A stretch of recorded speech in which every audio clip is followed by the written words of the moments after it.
gracias a un programa que impulsa la Diputación de Cáceres, que es precioso el programa, se llama Te recuerdo la memoria de un pueblo.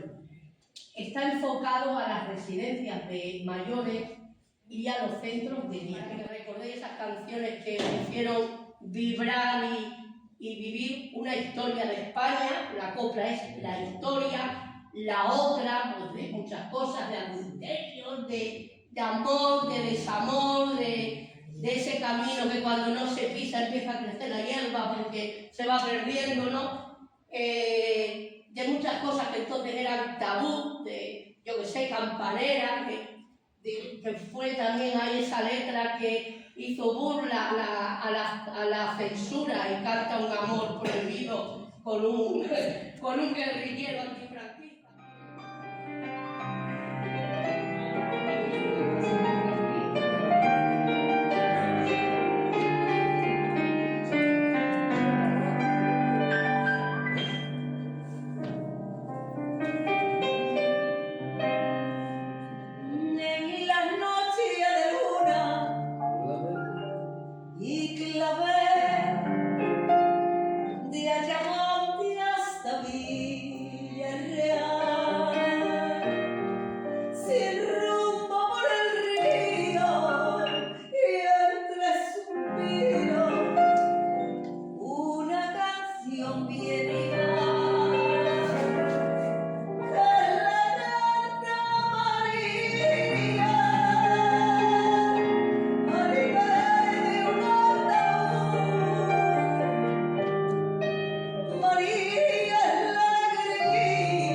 Tras de la calzada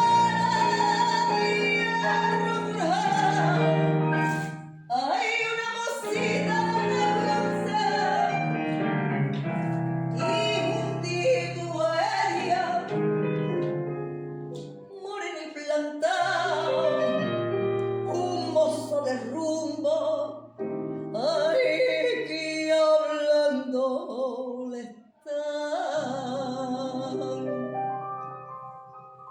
la luna beso de plata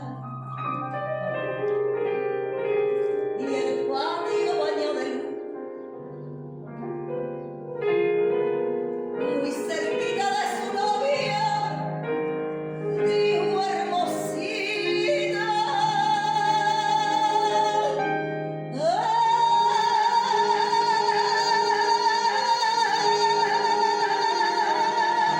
ay, andaluz,